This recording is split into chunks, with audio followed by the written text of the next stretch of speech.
back, relax, and maybe get yourself a snack. Me and you gonna have a little chat about books. Hi guys! So I'm here today to do a very exciting video.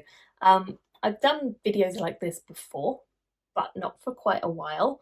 And I recently saw Bookborn on her channel. She did a video where she talked about her favourite fantasy series right now. So not necessarily like for all time, but just in the moment, these are her favourite fantasy series. I'll link her video below. And I thought, you know what? It's been a while since I spoke about what my current favourite fantasy series are.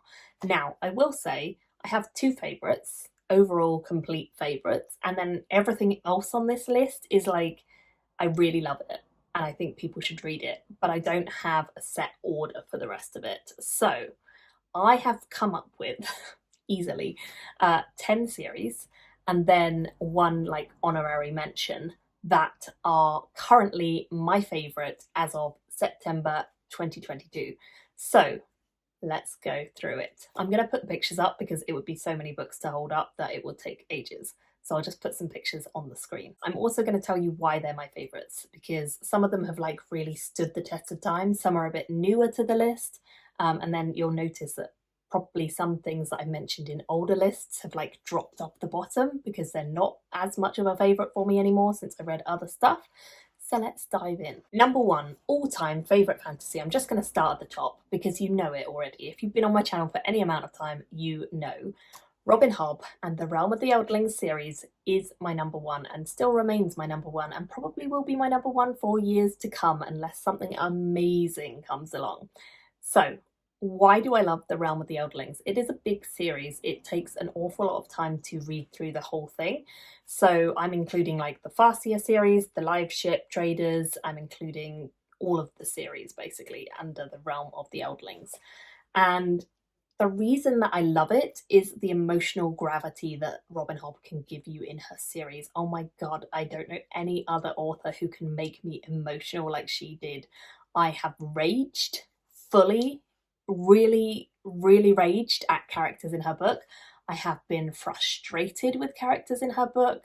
I have cried about characters in her book multiple times. I have really loathed people and I have loved people. I have rooted for people. I have been so crushed by things she does because she does not shy away from being mean. But I just think emotionally, in terms of the intelligence that she has with her characters, the way she writes them so realistically, I don't know any other author who can do it. I really don't. I have tried to find other things like her or writers like her, but I don't know any others who just do things emotionally as well as she does. She really hits the nail on the head for me. I love it. If you know any other recommendations for like emotionally amazing characters, then please let me know. But that's number one reason why she's my favourite. She makes relationships messy, tricky, they are constantly evolving and changing. She does not shy away from like really putting her characters through some pretty hard times emotionally, but also in their relationships with one another. They test one another, they kind of bounce off one another.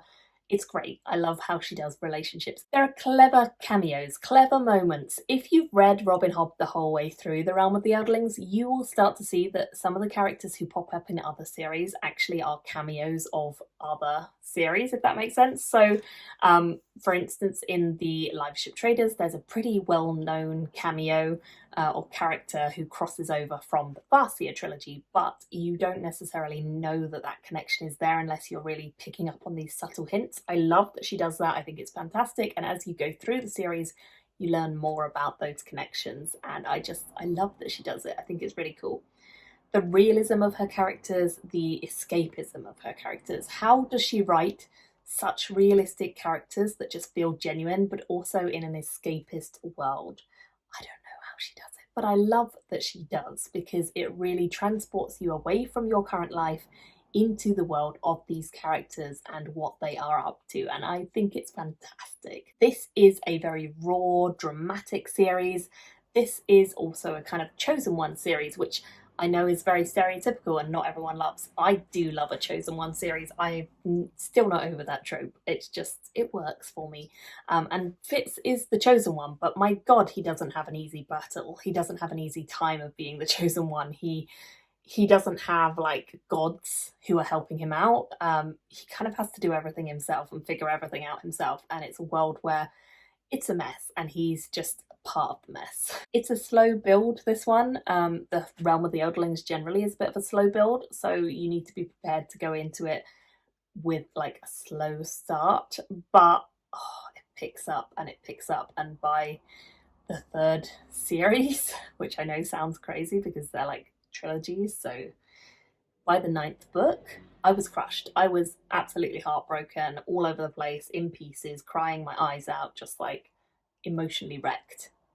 And I've not revisited that book, even though I would still to this day say that that book is my number one book of all time. I haven't reread it yet because I'm so traumatized, but also in love with it that I don't know if I can. I'm actually planning to reread Robin Hobb because I recently did a poll on my community tab and you guys said you wanted to see a deep dive into Robin Hobb, and I'm so down. I'm so down to do that.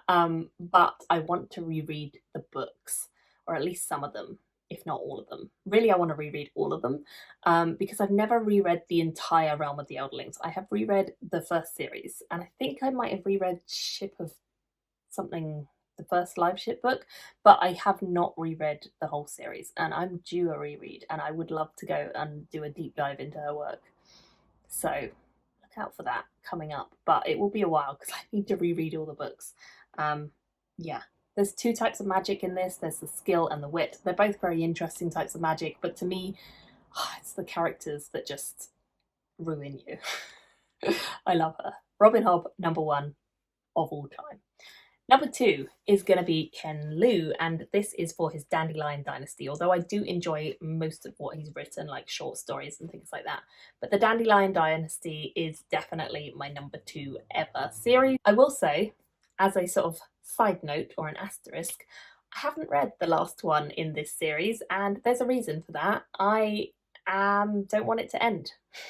So I haven't read it yet because it's been out for a little while, it's been out for a few months. I just don't want it to end. So I'm waiting until I can bear just like finishing my second ever favourite series. So I do need to finish it. And then I can really call it like my absolute number two favourite ever with having read all the books. But it's still my absolute number two favourite ever, even without having read all the books. So that should say something to you. This is fantastic. It is Eastern inspired, so I love that it's a different kind of culture from what we typically see in like more westernized fantasies. This is not a westernized fantasy. It's much more inspired by Eastern culture, which I love. It's something different. There are old technologies which are very much inspired by the Eastern culture, which have been brought back into new ways in this world, and there's kind of innovations on these technologies that Ken Liu is playing with, which I love. We also have a really big world for exploring, so it's a big expansive world, which is sort of the thing that I tend to enjoy more. We do have really awesome ladies in this series. I think Ken Liu is one of the few male writers who really does female characters very well. However, I have heard a lot of criticisms of how he does them in book one, and I would agree book one does not show the female characters as well as he could, but book two onwards, the female characters are just badass and they really take centre stage, and I love them. So I would highly recommend for that. There are surprises and plot twists and just plot directions that I did not see coming. I think I spoke about this in my most recent Ken Liu review where I said the whole of the second half of that book just goes in such a different direction than what I expected, and I loved it. And I did not expect to love it. If you described it to me, I would have been like, what? That makes no sense. That's so weird. But I loved it. I absolutely loved it. And he just surprises me. There are culture clashes constantly in this book, and his world, he really does a good job of sort of showing two cultures colliding and what happens when they do. He shows both sides of different cultures, so we get viewpoints from different parts of the world, and they're actually, generally speaking, at war. So it's cool to see like the differing sides, and it makes everyone a bit of a grey character because there's no right or wrong. Like everyone thinks they're right. Everyone thinks they're the hero of their own story. So yeah, very interesting. Now, the rest of the series on this list are series that I love, definitely favourites, but not necessarily in any particular order. So let's go through. The Winnowing Flame series by Jen Williams. Now, this is one that I've spoken about recently because I only read this series recently, but it's managed to creep its way up into one of my favourite book series of all time, or at this current moment. And I love it because it has a real amazing range of characters and creatures. Particularly the creatures is something that I think was really creative in this series. I think the author just challenged what I knew about fantasy beasts, because there are stereotypical fantasy types and races that we use quite often, like elves and dwarves, trolls, dragons, all of those sorts of things we see a lot of.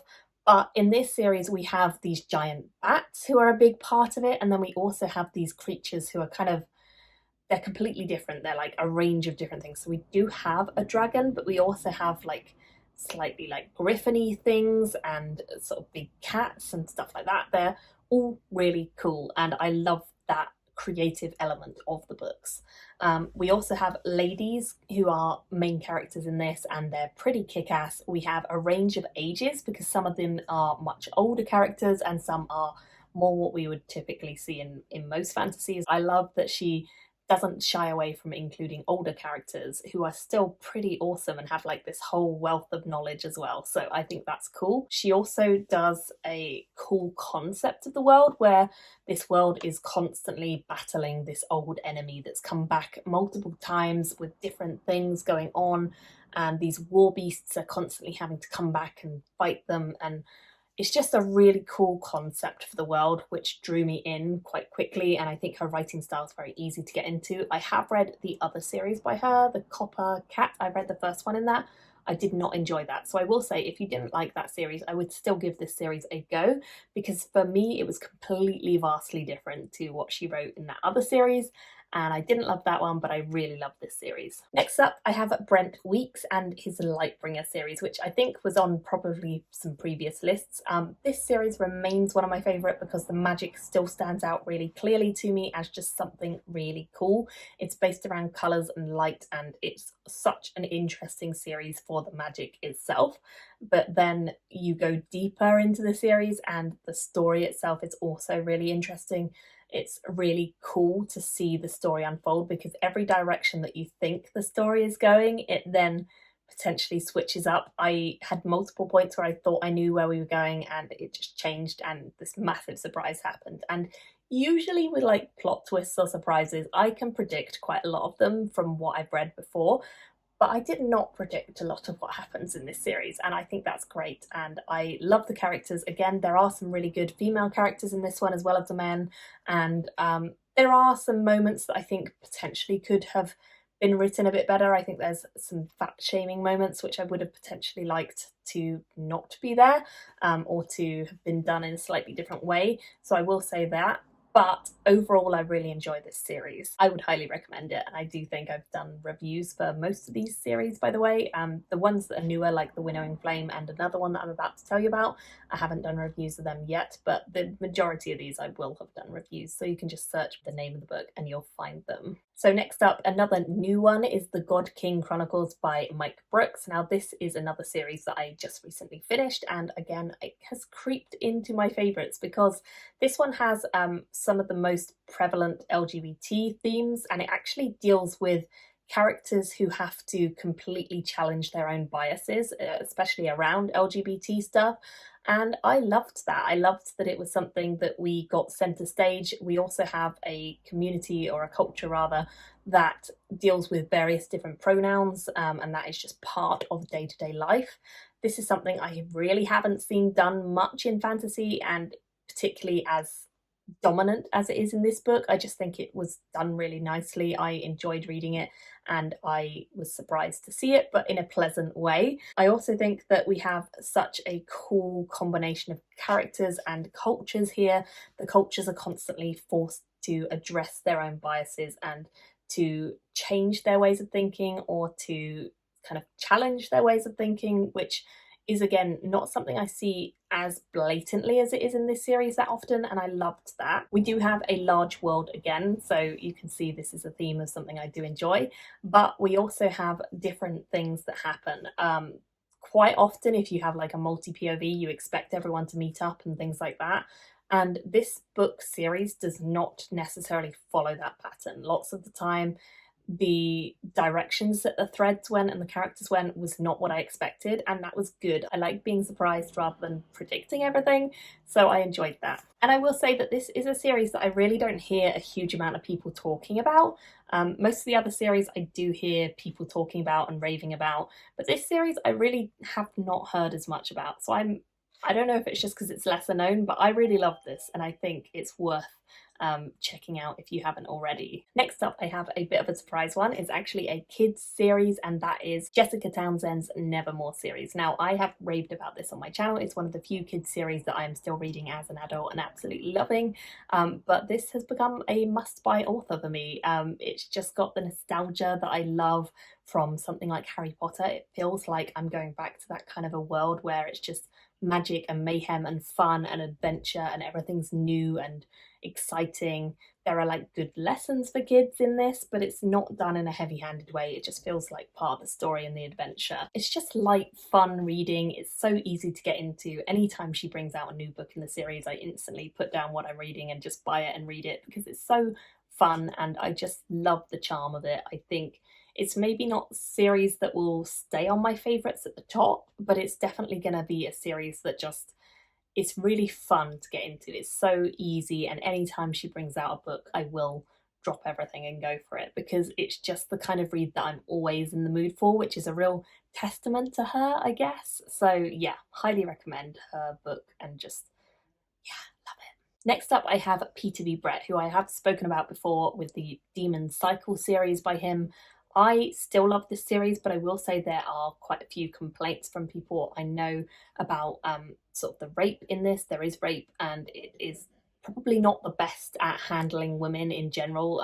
The female characters are quite downtrodden and abused in many ways, so I will say it's not a good series for that. However, for me, the reason that I love this series still and that it didn't faze me, I find it quite easy to read books about traumatic things, I guess. It's something I don't mind doing, and this particular series for me, it didn't faze me when I read it. However, I have since learned from other people that they were quite bothered by it, so it is something to be aware of.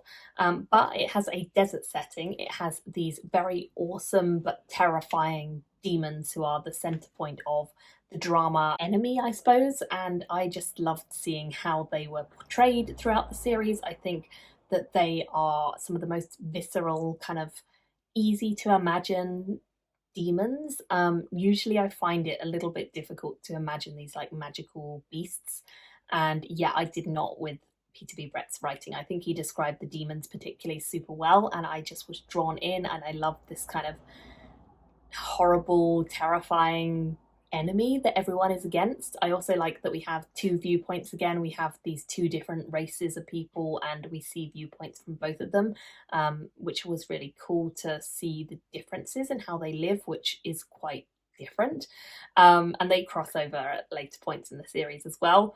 I would again like to reread these at some point, although I am slightly nervous about rereading when I've heard about the trigger warning stuff that I didn't see on the first read through. So I wonder if now that I've read many more things and I'm much more aware about like trigger warnings, maybe I would find it a bit more difficult. So maybe I should reread it and see what I think now. But from memory, this still retains like a favourite spot for me, and I think it will continue even with the things that maybe are a bit disturbing for some people. Number 8 on my list is going to be the Re-Area books, which is again quite a broad scope of different series. We have like the Re-Area Revelations and the Re-Area Chronicles. I always find this really hard to say. And they're by Michael J Sullivan. Now this series, again, it's one of those series that is very easy to go back into. For me, this actually feels like coming home to spend time with friends when I read this series, because it's just so easy to slip back into and enjoy. We have two main characters who are kind of like this sword and sorcery style of writing, and they go on these adventures. There's kind of an episodic chronicle kind of vibe to them, where they're each time going on like different adventures, but there is this overarching storyline which comes together in some really clever ways when you see how the authors like laid the foundations throughout everything. So I really like that. We also have like really fun banter between the two main characters, so that's nice as well. It's something a bit different. I don't often read too many books that have a huge amount of banter or fun or like humour, and I love that this series does. Next up, still on my favourites, and just I can't get it off there, it's Brandon Sanderson's Mistborn, and that's because it was the very first adult fantasy series that I read. I read Elantris before this for him, but in terms of series, this was my first adult fantasy series. It's what really opened up the genre for me. It was just so groundbreaking when I realised what a cool magic system this was. It was so different from anything I'd read before or heard about, and I was just excited to get into this. I really enjoyed kind of discovering the world and the concept and the big bad and the characters and what they could do with the magic, and them seeing their potential change. There's still more Mistborn books to come out at some point in the future, so I'm excited to get to those when they come out, but it's just, I'm mainly talking about like the first three rather than the sort of following trilogy and so forth. But the first three, yeah, I still think they would probably be favourites if I went back and reread them. I haven't reread them, I don't think. And again, probably am due to do so, but I do think they would still probably be like firm favourites if I do go back, and I still have very strong fond memories of like how much they really changed my reading tastes for the better. Next up, Eli Mon Press, which is by Rachel Aaron. Now, I have spoken about this series a while ago, maybe a year or so. I love this series. It's another fairly recent favourite, I suppose. And Rachel Aaron, again, she's one of these authors who, anytime she brings something out, I'm going to buy from her. I could say that about all of this list, actually. If any of them bring something out, I'm probably going to buy it. The exception to that is that Jen Williams brought out like, I think it was like horror or contemporary or something like that as her next book after The Winnowing Flame. Not interested in that. But if they bring out something that's fantasy, I'll probably also buy it. So back to Rachel Aaron. This series is fun. It's easy. It's lighthearted again. It sort of feels like Sword and Sorcery again. It's a band of friends. The friendship they have is really nice to see. There's also these big, epic, terrifying gods who are kind of pulling the strings a little bit. The magic is silly but clever all at once. Like, you're reading it and you're thinking, this is so silly how they managed to get away with this, but then you also are thinking, wow, it's clever that the author thought to do this in a silly way that was amusing but still works and it's clever. I don't know, it's a good juxtaposition and I really like it. Again, this feels very easy to get into. It's a series that I just think pretty much everyone would enjoy because it's so fun and lighthearted. I've recommended it to various people and they have enjoyed it. So I would say this is an easy one to pick up if you just want something a bit more lighthearted but just still has like great moments, character moments and great world moments, and just they go on all these like heists and adventures, and we're following a few characters, but mainly Eli himself, and then also someone who is hunting him, and I just love their viewpoints. I think they were great, and I just enjoyed this series so much. Finally, my honorary mention then, just wanted to throw it in there because I do think it's probably going to be like one of my favourites forever, but also there's been a lot of drama around the author recently, and I don't want to say that I love the author because I'm kind of trying to separate the two from one another a little bit, but Harry Potter is always going to be a favourite series for me. I absolutely love the series and I think that the series is just great. I love the films and I love the books. I don't love everything J.K. Rowling says on Twitter.